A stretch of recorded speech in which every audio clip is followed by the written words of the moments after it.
Welcome to Tales of Wonder.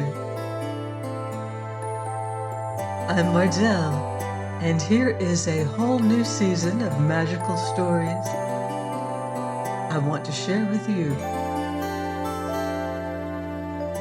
Let's begin with an old favorite, Puss in Boots.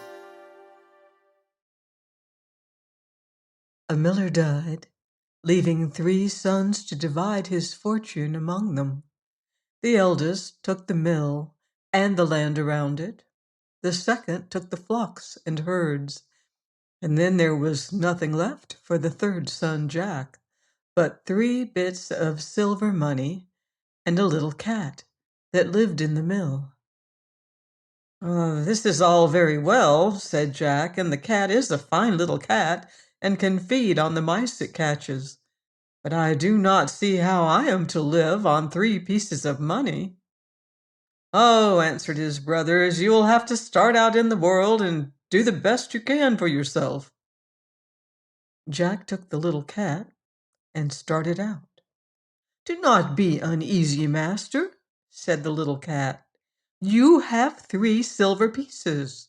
Take them and buy me a little pair of boots and a bag, and I will make your fortune for you."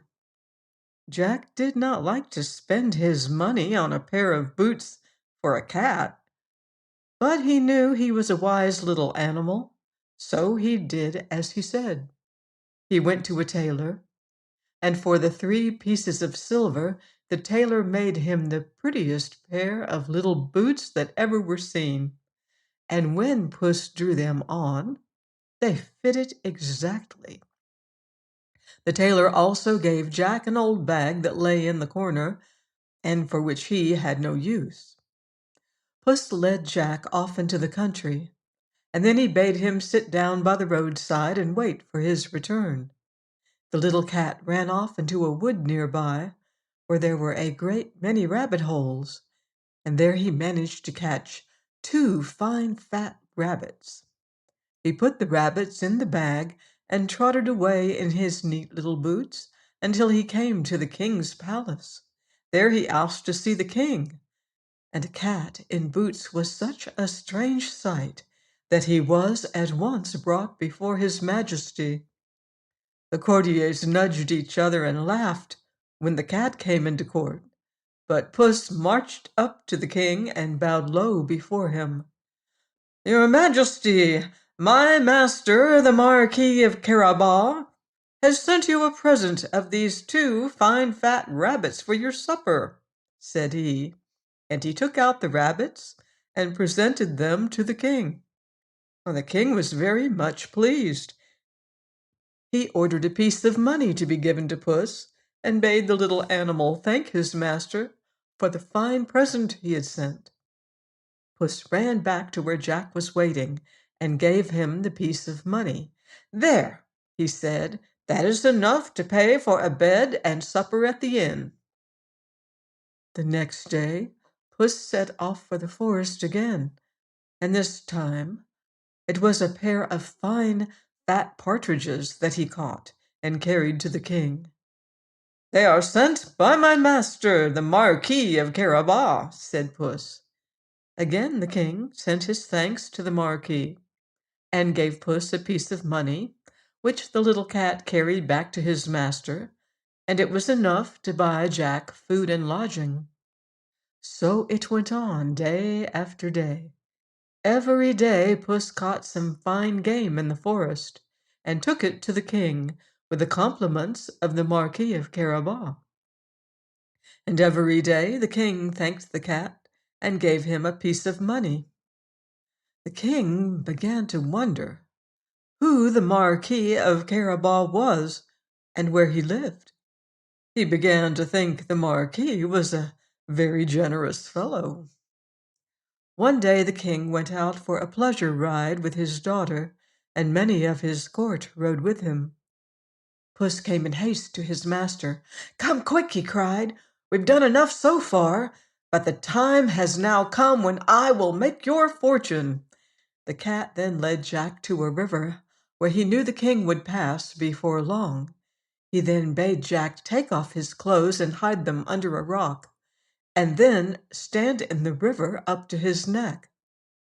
Jack did this, though the water was so cold it made him shudder, and he did not know how Puss was to make his fortune in this way. Puss waited until he saw his master well in the river, and then he ran to the road along which the king was coming. "Help! Help!" he cried.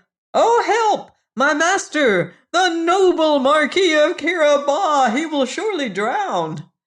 "What is the matter?" asked the king, stopping his coach, and the princess and all the courtiers listened.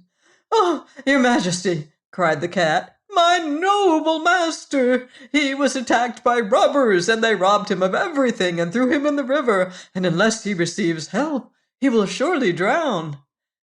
The king was very much concerned. He at once sent courtiers to draw Jack out from the river and dress him in robes of velvet and satin and gold lace.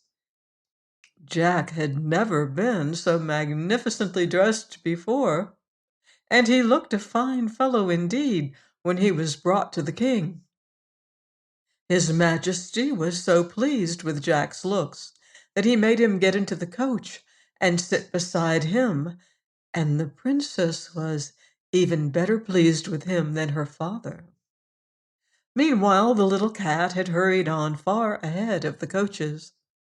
Presently Puss came to a field where the harvesters were harvesting the grain. Puss marched up to them, scowling fiercely and bristling out his whiskers until he looked twice as big again. The harvesters were frightened. "Listen, men!" cried Puss. "The king will soon come by this way with my master, the Marquis of Carabas, riding beside him. If he should ask you to whom this grain belongs, answer that it belongs to the noble Marquis of Carabas. If you do not do this, you shall be torn into pieces and the shreds thrown into the river." The harvesters were more frightened than ever. They promised to do exactly as the cat bade them. Then Puss ran on until he met a drover, driving a great herd of cattle. Him, too, he frightened so that he promised if the king asked him to whom the herd belonged, he would say, "To the noble Marquis of Carabas." A little farther on, the cat met a shepherd with his sheep, and he also promised to say his flocks belonged to the Marquis of Carabas. So it went on, and it seemed as though everything was to be claimed by the Marquis of Carabas. Now, all these things really belonged to an ogre who was very rich and fierce and strong and terrible, and after a while Puss came to the castle where the ogre lived. The little cat was not afraid of ogres, however. He made his way into the castle and ran along into one room after another until he came to where the ogre was sitting. When the ogre saw the little cat in his fine, shiny, creaking boots, he was so amused that he laughed aloud. He'd never seen such a sight before. "And where did you come from, my fine little cat?" he asked. "Oh, from over the hills and far away." "And what do you want here?" "I only wanted to see you because everyone says you are the strongest and most wonderful ogre in all the world." When the ogre heard that, he was much pleased, for he was very vain. "Well, now you've seen me, what do you think of me?" he asked. Oh, Puss thought he was a very wonderful ogre indeed, and was it true that he had magic powers too? Yes, the ogre had magic powers. "Can you change yourself into animals if you choose? A lion or an elephant, for instance?" asked Puss. "Oh, yes. Oh, that was easy enough." "I should like to see you do that," said the cat. "Well, The ogre was willing to oblige him. At once he turned himself into a lion, for he really had that power, and he was a very terrible-looking lion indeed. He roared and lashed his tail, and his mane bristled. Puss was so terrified that he sprang through the window and scrambled up the roof, though he almost slipped and fell on account of the boots. There he sat, spitting and trembling. Then the ogre turned himself back into his own shape, and he laughed and laughed. "Come back, Puss," he called. "I will not hurt you, but now you see that everything they told you was true." Puss came scrambling back into the room, and he looked very meek and timid. "Yes, I see. It was all true," he said. "But, Mr. Ogre, could you turn yourself into a small animal as well? Well, that must be a great deal harder. Could you turn yourself into a mouse?" Yes, the ogre could do that too, and at once he turned himself into a mouse and ran scampering gaily about the room. But he did not scamper long. With a bound, Puss caught him and swallowed him down in a moment before he could even squeak. And that was the end of the ogre. Meanwhile, the king and the princess and Jack were rolling along together in the fine coach and talking pleasantly together. The king was so pleased with Jack's talk that he told the coachman to drive slowly so they could have more time together. Presently they came to the field of grain, where the harvesters were at work. "That was a fine field of grain," said the king, and he leaned from the coach and called to the harvesters to know to whom the grain belonged. "To the noble Marquis of Carabas," answered the harvesters. The king turned to Jack. "My dear Marquis, why did you not tell me it belonged to you?" "I had forgotten," answered Jack. Soon after they came to the drover. The king admired the herd of cattle and asked the drover to whom they belonged. "To the noble Marquis of Carabas," answered the drover. The king turned to Jack and complimented him upon his herds. He began to think the Marquis must be very rich.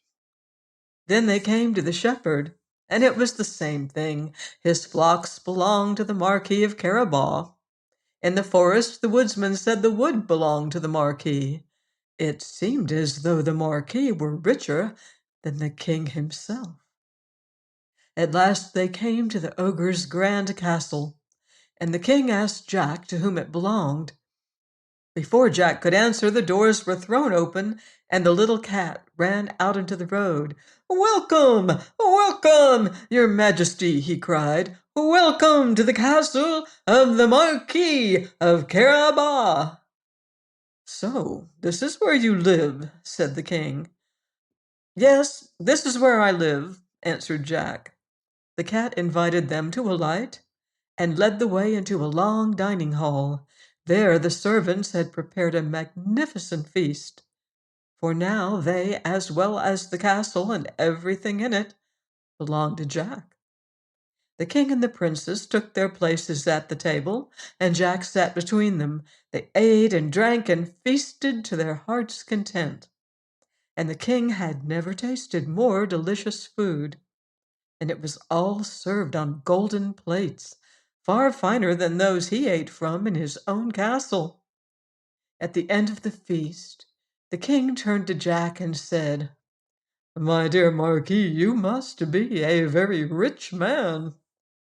"I am so rich," answered Jack, "that I really do not know how much I have." "It seems to me," said the king, "that you ought to marry a princess, for no everyday girl would do for you." Yes, Jack would like to marry a princess, but it would have to be the right princess. "Then how would my daughter do?" asked the king. At that, Jack was ready to jump out of his skin with joy, for the princess was so sweet and pretty that he loved her already. Yes, she would do better than anyone else in the world. And the princess did not say nay. So Jack went back with the king and the princess to his own palace. And then the princess and Jack were married and lived happily ever after. The little cat lived in the palace with them, and always the softest cushion and the warmest corner by the fire were left for him. As for Jack's brothers, when they heard of the good fortune that had come to Jack and how he had won a princess for a wife, they wished they had kept Puss and given him the mill and the flocks and herds. Did you like that story? What a clever cat! Our cat, Mr. Meowgie, is very handsome and clever, but I don't think he could do all that. Please join me here next week for another enchanting story on Tales of Wonder.